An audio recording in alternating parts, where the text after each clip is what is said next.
Happy Mother's Day, and this is going to be the chart of my mother. She is long dead now. It's been probably almost 15 years,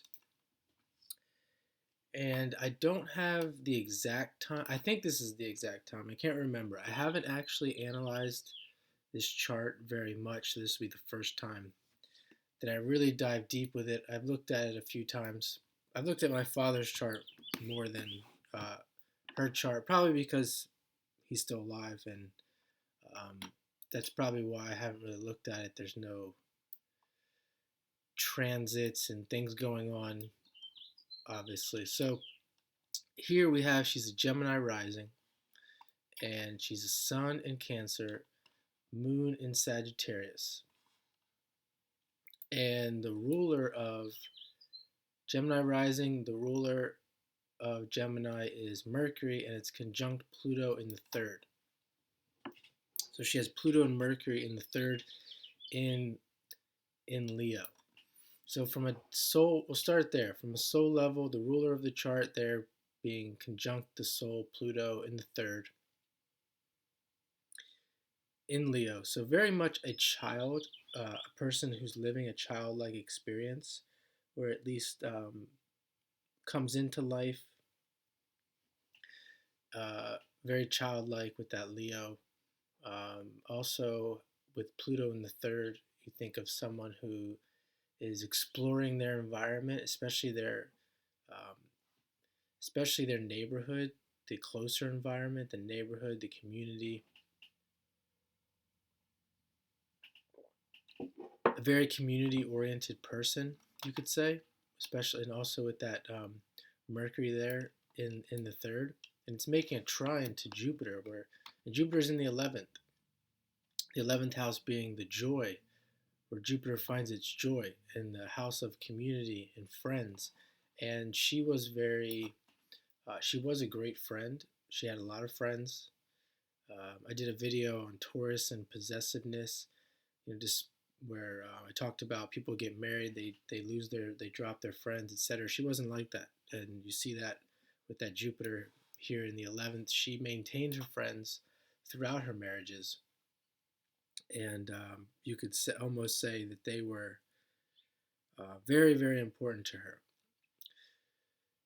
So you also have this Mercury in the third, conjunct Pluto. So we see learning. I don't know if I mentioned that, learning about the environment. Her sister. Think of the third house of being sisters. Her sister lives in Rome, and she left this area a long, long time ago to travel the world, and eventually settled in Rome. That's where they're from, Italy. Her parents were born in Italy, and her sister is very Plutonian, extremely Plutonian in a negative sense. Very explosive personality, says what she thinks.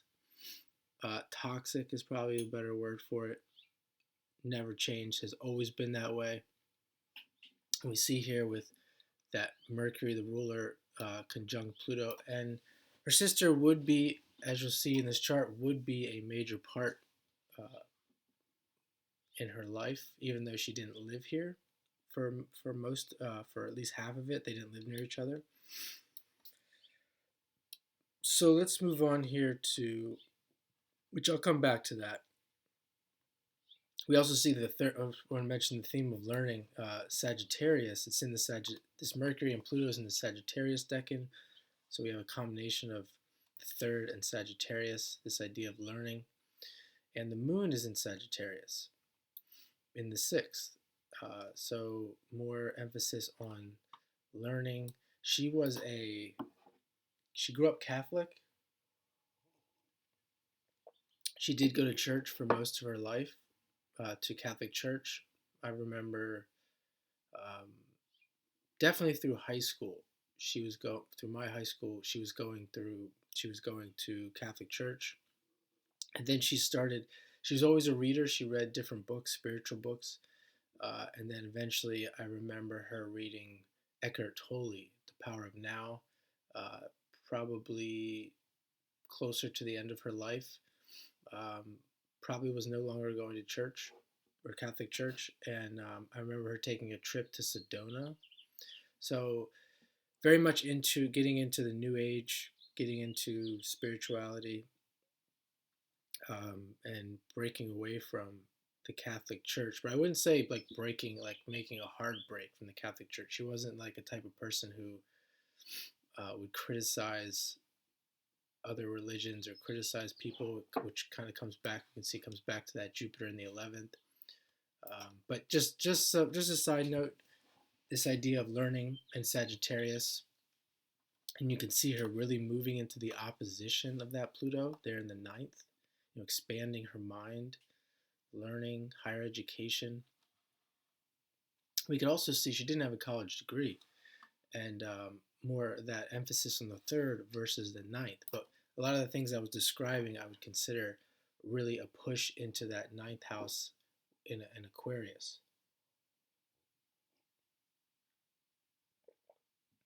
Now the sun is in Cancer, and this person, she had a lot of problems with family. We can see the Uranus and Mars is also in Cancer in the first. Uh, Her parents died. We'll come back to this whole little stellium here, because you can see the Sun in Cancer in the second. So very much an emphasis on the Moon. The second house being like Taurus, where the Moon is exalted in Taurus. Very much emphasis on home, family, survival, and as I said, her parents, with that Mars Uranus in the first, her parents died uh, at, I think she was one maybe she was 8 or 9, the other one 10 or 12, and she was raised by her grandmother. Now her grandmother was also, I'm not really sure. I think you could say the third house would be grandparents as well.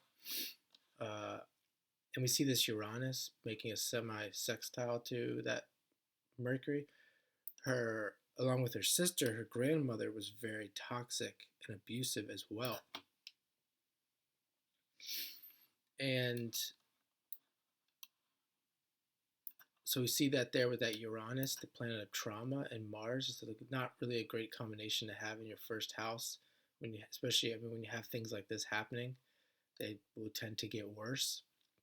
And we see the midheaven is ruled by Aquarius, is ruled by Uranus, so that's what you can think of, like her parents, the trauma with the parents, the family, the trauma with the family, really have an effect on her sense of self. And I want to come back to this Sun in the second. This is a person who, let's just say right around the age 31, 33 maybe. Yeah, 30 or 31. She was married, had 2 children, and was married for about 15 years. Really looking for family, knew what she wanted a house, Cancer, second house there, wanted some stability. And this is a person who probably went through 4 or 5 long-term relationships in her life. See the Chiron there in the seventh. 4 or 5 long-term relationships, probably 2 or 3 marriages, and then the marriage with my father lasting the longest, 15 years. So we see Chiron there in the seventh. She's really chasing her Chiron, chasing her wound, having this wound of with relationships.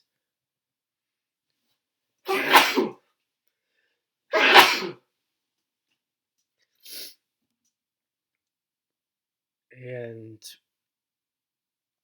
yeah, maybe I'll come back to that. But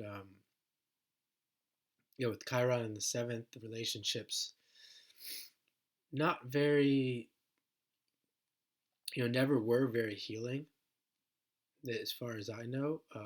As far as I can tell,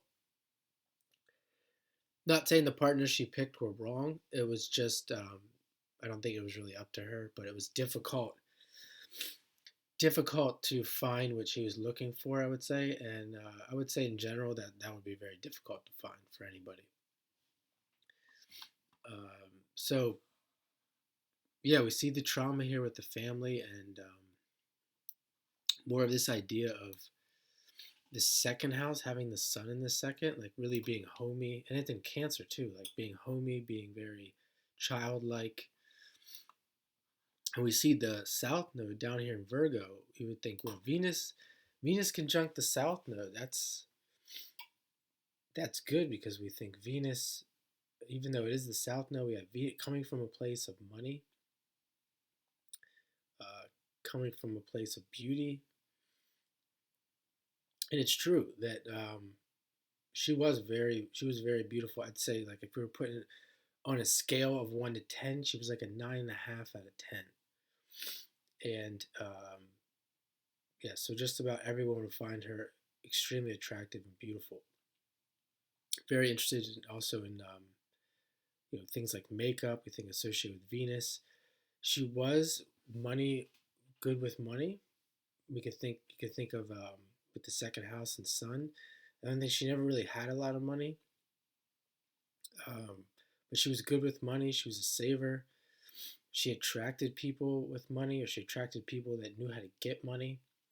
I'd say she, if she wanted to, she probably could. If she wanted to, and she may have when she was younger, she could attract someone with a lot of money if she wanted to, without a doubt, without a problem. But this lady had values. Second house sun. She had values. She had strong morality. Sagittarius moon. She had substance.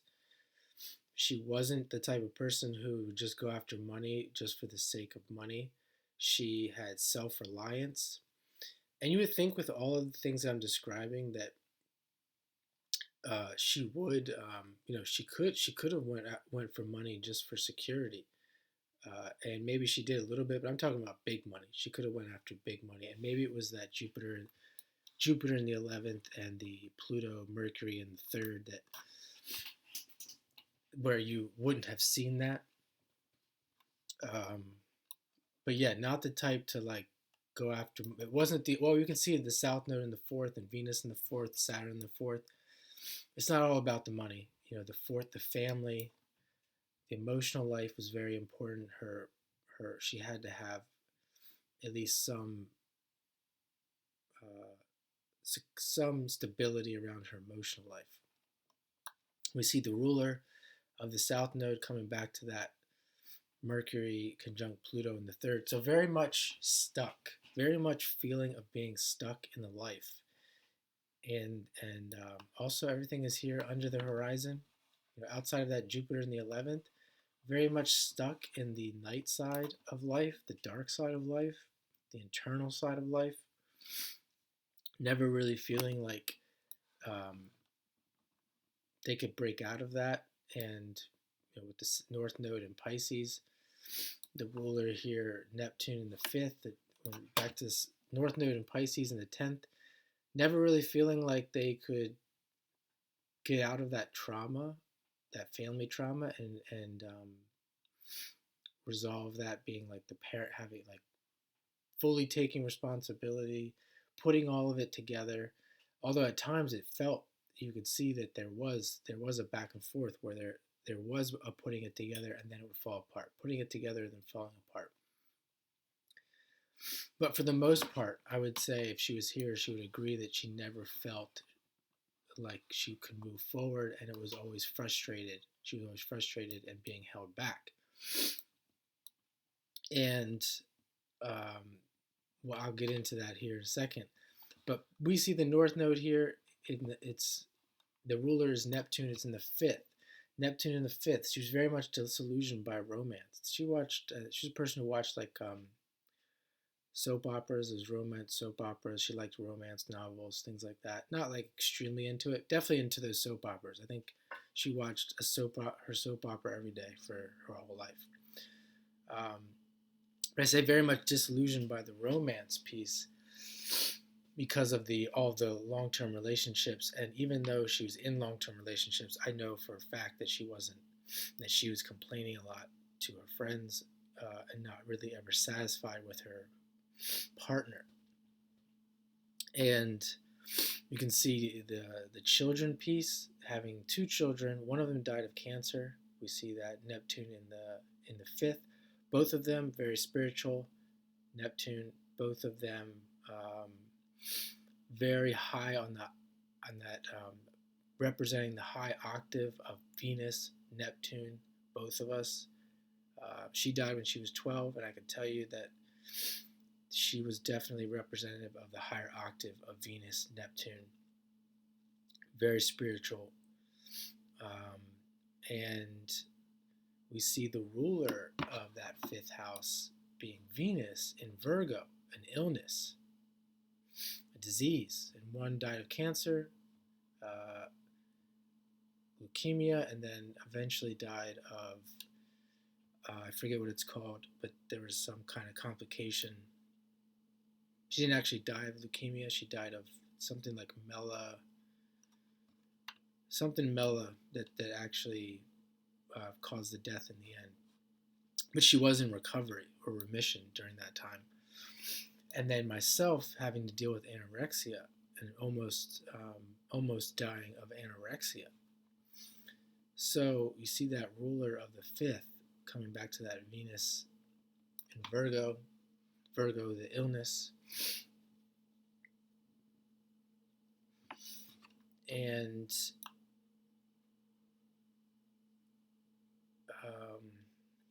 you could say, I don't know this for sure, but you could say with Neptune the fifth being disillusioned by her children, one of them dying and one of them being me, being a very rebellious child towards the end. As I was getting older, like through high school, through the time that she died, not living up. I probably wasn't living up to my potential. Let's say back then for what I really could have been. Maybe I had a little bit of back and forth where you saw some of it and then you didn't. And she may have been confused, I would say, as to why that was happening.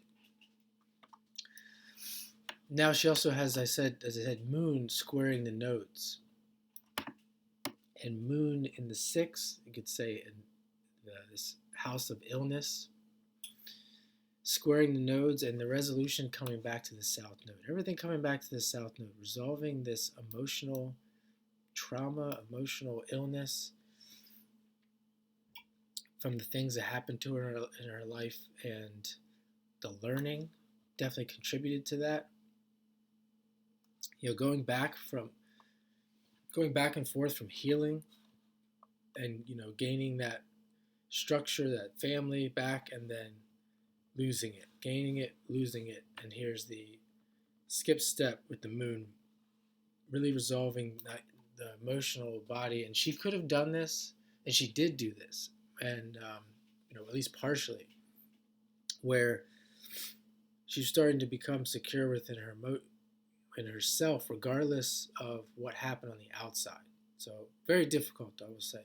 Looking at this life, extremely difficult for her to achieve that to a level that I have achieved it. And I'm not saying I'm perfect, but I think if she was alive, she would admire. I would be someone that she could look up to, and if she was alive now, she would have learned so much from me that would have helped her transcend this, that I didn't know back when she was alive.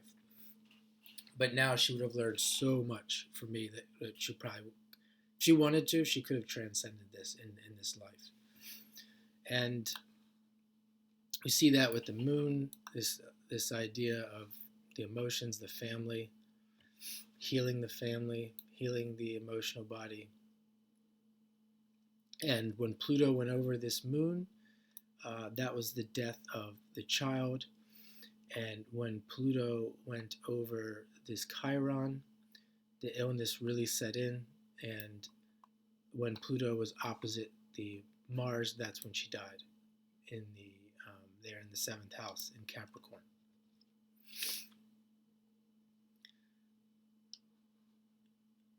And we could also see my sun, all my Capricorn stuff is in her seventh and eighth. So you could see me being representative of transforming her, eighth house being transformation. Let's see. There's so much more to be said about this chart. Oh, I did want to say that another kind of like interesting thing about this sun in the second.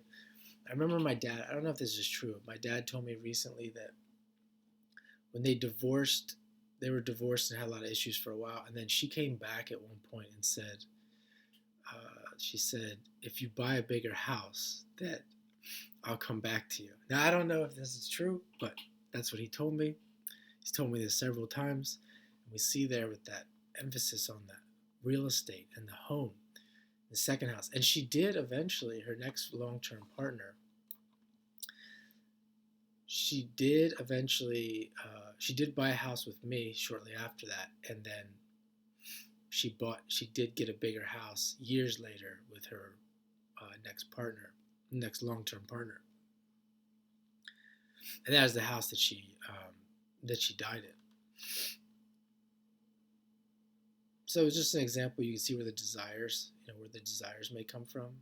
Like people buying houses and bigger houses. I know other Cancers and second house people that also have lifetimes of continuously buying bigger houses, bigger, nicer houses.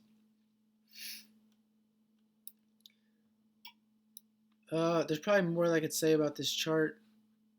Some little interesting things before I go here.